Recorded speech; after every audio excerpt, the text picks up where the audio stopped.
Good evening, guys. It's I believe Thursday the 20th. Yep, Thursday the 20th. It's 20 past 8. Not long before I hit the old sack and get some early sleep, hopefully, because I've not been sleeping well lately. Right, just an update on this channel here. Right, apologies there's not been no milk detecting uploaded on this channel for a few weeks. Reason being, it has been very cold, very wet, very windy, and very, very rainy. We've even had some very bad gales like the Kiara, and I think the other one was Dennis or something like that, and I believe we got another one on the way. And because of the bad weather we've had, the fields, which I've got permission on, have been really, really boggy. You know, you go on now and you're sinking in, and you know, I don't want to be like stuck in a bog. So I've decided I'm going to knock the metal detecting on ahead for a few more weeks until we get better weather. I have been out on my permission, but not milk detecting. If you check out the link below in the description, I have actually started doing bushcrafting, which I've kind of enjoyed. But the other day I got really upset and peed off because things just didn't want to seem to go right for me. Fires wouldn't stay alight. Kept having to use my blowtorch, which I've taken up with me. Things I forgot, like my kettle. I've got to take my kettle so I could boil water to make me coffee, and not boil it in the frying pan, which lucky I did take with me. I've actually left that up there this time because it got a little bit bent where I was shoving it in my bag.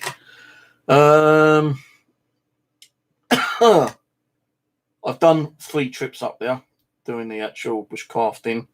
It's in a series 1, episode 1, 2, and 3. I think I'll be doing up to until I finish the actual structure itself. It's going to be like a little mini cabin, 1 room. I'm on a process of building the bench bed at the moment. I've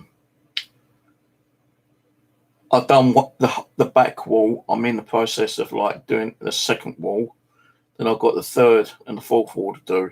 The fourth wall will have the the door entrance. I'm thinking of putting a little window in there as well to get a bit of daylight when possible when we've got the sun. But I've got to try to find out what way the sun is actually coming down. If it's behind me, then I ain't going to be able to get the sunlight. If it's either to the left or the right, then it'll be okay. If I'm camping edge in daytime, then the door will be open. I want to make myself a door so I can close it and lock it up, when I'm not there. A little bit of security, I suppose, but if someone comes along and finds it, they want to get in, they've got a knife, all I've got to do is cut the rope on the twigs and the damn thing fall down and they get in. Hopefully that won't happen. It is on private property. My landowner's runs. I was thinking about doing it on Tom's because he has got a bit more land, but he hasn't got as much trees as Ron has. Ron's given me permission to cut trees down if I need to, but I've not cut none down. All I've been using is fallen trees and whatever's been on the floor.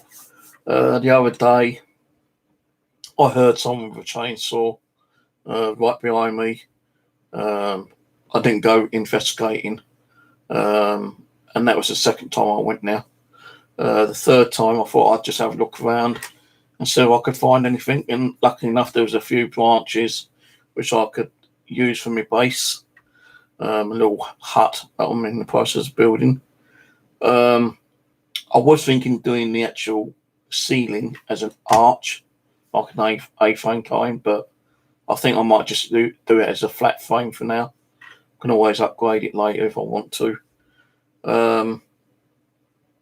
So yeah, I've been working on a little base.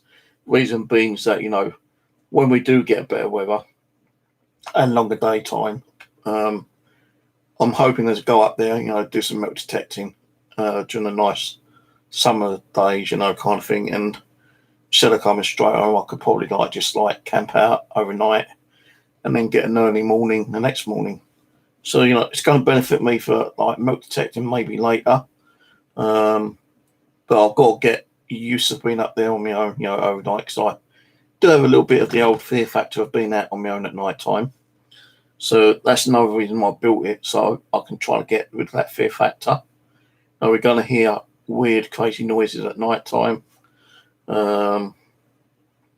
Especially the weird, squealy noises of the foxes when they start coming into, heat. So I'm going to, hear the horses moving around as well. Now I'm actually going to try and build a little corral, like a fencing around my cabin or hut, or what you want to call it. So, stop the horses coming through. Don't mean that they can't jump over it, because it's only going to be about 4 foot maybe. And I've got to find enough wood to actually build it, to be honest with you. I've not got enough wood to build the actual hut at the moment. So it looks like I might have to cut trees down, which I don't really want to do. But, with the weather we've been having, it saved me cutting down because it's been blowing trees down. I want my hut, strong as possible. So if a tree does fall down on it, it's not going to cause any damage if I'm inside it. I am trying to keep, in the middle, so at the back, people could actually see it from the background, because where I am, it's got a thin layer of woods. Then you got a little part of the pasture. Then you got the actual council woods at the back. And if you walk along the pathway, you can actually see the blue tarpaulin which I put up to stop, some of the back wind coming through when I was trying to cook. But when I was cooking, it seems like the wind was more in front of me, and I was really getting a bit pissy with the smoke last couple of times I've been up there, actually. So I've got to try to find out what way the wind's coming and then build a bit more of a structure.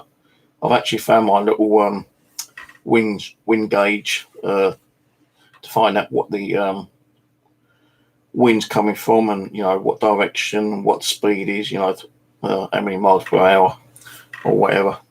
So I found that earlier today, and that's in my bag ready. But yeah, if you want to see what I'm doing, I've got the link to my other channel below.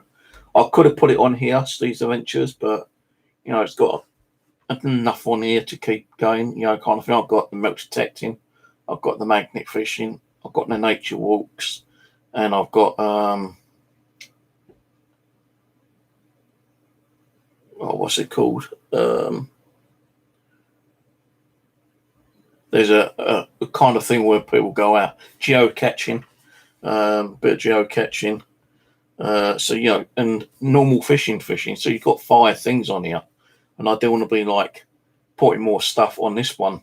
So I've rebuilt a new channel, Steve's Bushcraft and Camping.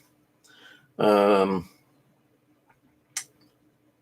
the Bushcraft Camping is going to be on there. I may even move the nature walks onto that channel as well. So I'll go nature walks. I might consider about taking a tent with me and doing some overnights. But that won't be until the summertime, as I say, when we've got longer daytime periods and, better weather conditions. Because at the moment, we've got nothing but wind, rain, hail, pissing down the rain. We're not had no thunderstorms at the moment, but there's supposed to be one due. Some of the kind of gales have been near hurricane.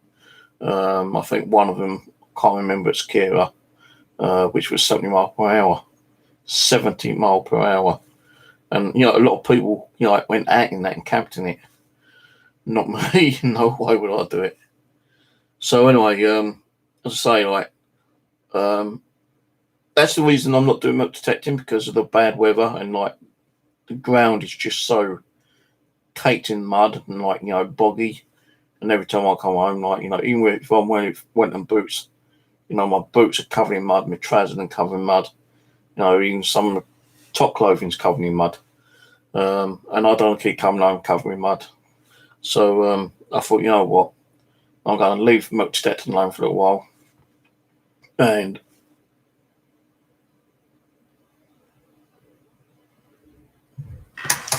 so camera 7.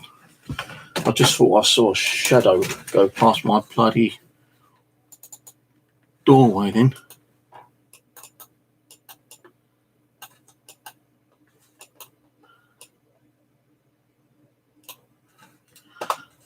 Playback 5 minutes. Camera 7.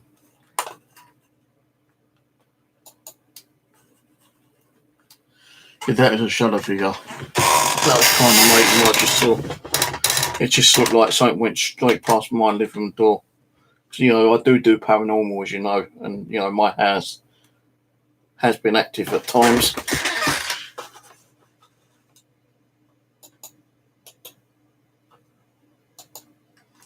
I'm not saying it's actually haunted,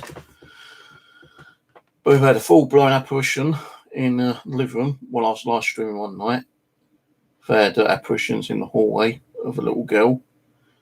Some weird stuff happened in the kitchen as well. And even in here, seeing shadow figures. So, just keeping an eye on it. No, it could just be my figment, my imagination, but when you see something corner of the eye, you've got to kind of think, well, what was that?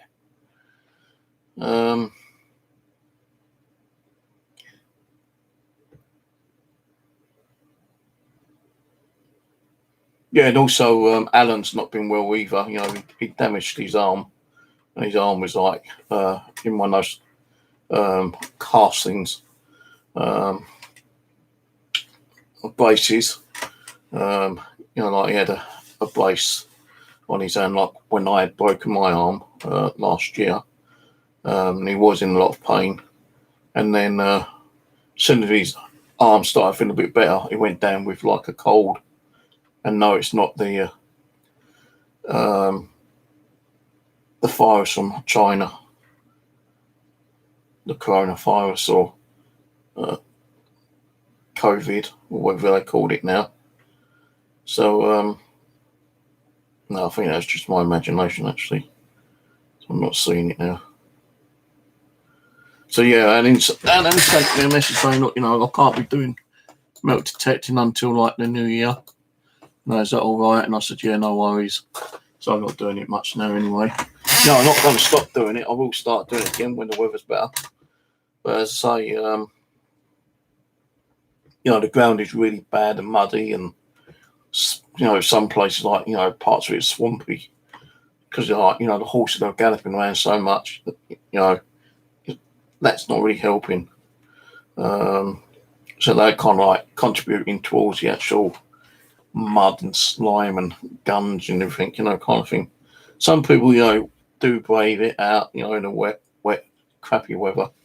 And they say sometimes, even when it is a bit groggy and the ground's a bit swampy, sometimes you find good stuff there, but I'm not willing to go out in that kind of weather.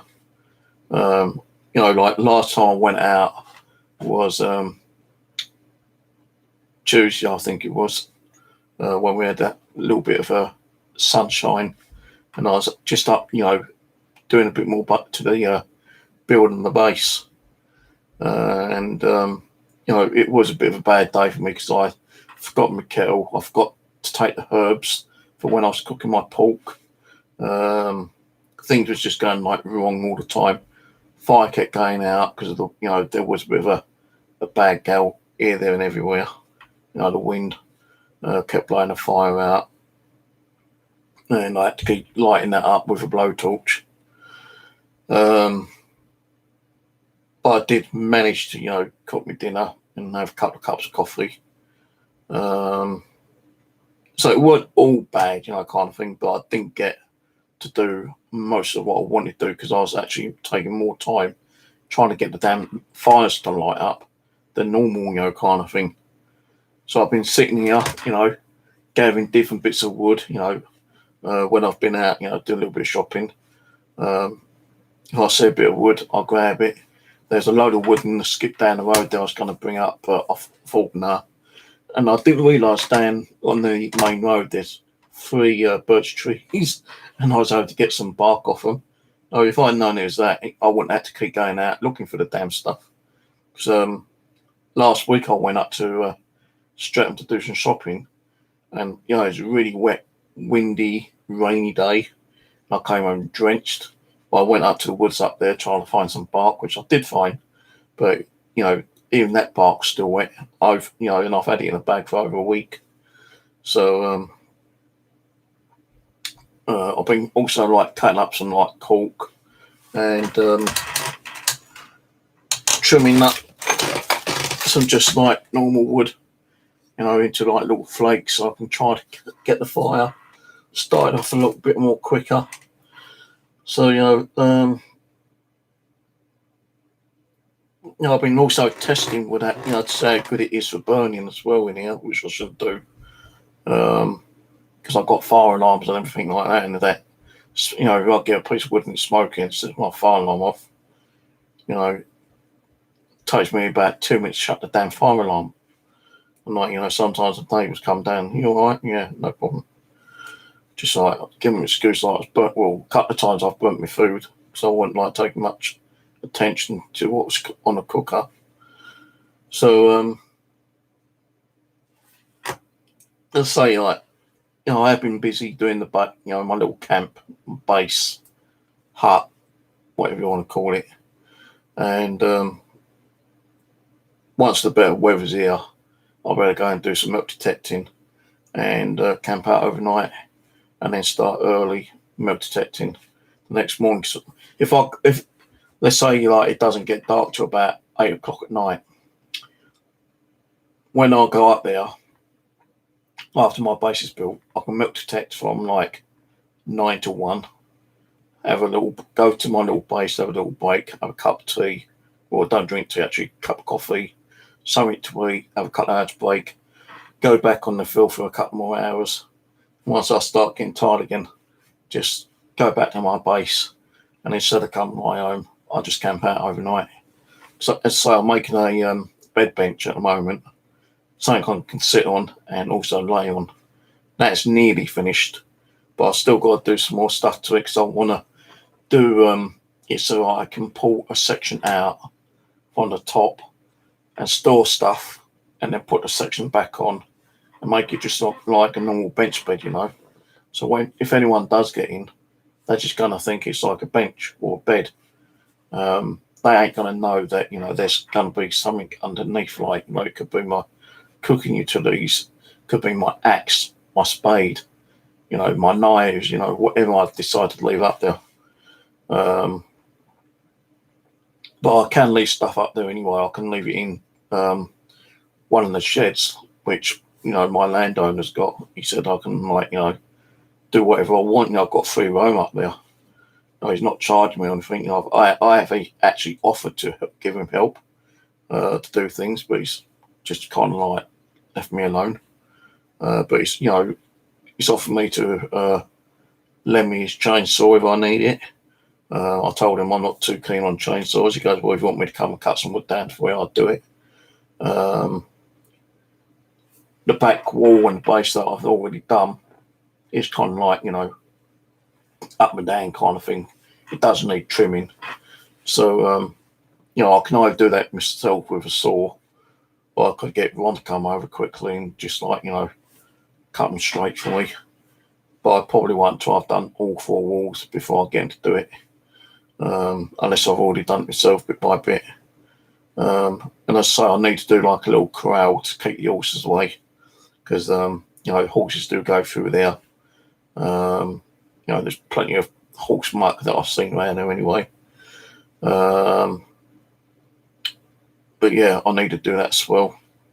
Put like a little gate thing up there as well, and keep the bloody horses away. Not saying that they can't jump over the fence, because it's only going to be probably about 5 foot. But the horses, aren't proper horses. They're like ponies and couple of young horses which ain't full grown. So I should be okay there. And I also like kind of side camouflage in the back wall, because I say in the actual public part of the woods, on the border of the woods and Ron's Land, if you look down, you could see the actual blue tarp, bits and pieces, because the back wall's got gaps, and you can see like little gaps of like blue sticking out, kind of thing. So I started like camouflaging that as well. So if anyone does walk past, because like from the main footpath, it's probably about a few hundred yards, maybe by 300-400 yards, kind of thing. So I'm in the process like getting like leaves and stuff like that to actually camouflage the back. There was another tarp I put up which I've just left, so people can still see that from the pathway. But they need to know what part to get in, because like most of that fencing is electrocuted anyway. It's got batteries running through the wire fencing to stop the horses going through, and I know exactly what part isn't. So but anyway, if you want to check out my other channel, the link is down there. It's called Steve's Bushcraft and Camping. It was called Steve's Bushcraft and Camping Adventures, but I just like shortened it to Steve's Bushcraft and Camping. But I will have possibly nature walks on here as well, when the weather gets better, and take that away from this channel, because I say there's too much on this channel as it is. Well, right, thanks for watching, and I'll catch you on, whenever I start milk detecting again. When that'll be is when we get better weather, probably end of March, April. If I do any, I'll upload them, because I do want to do, at least 1 or 2 little light sessions. But when, I don't know. But anyway, cheers for watching. Catch you later.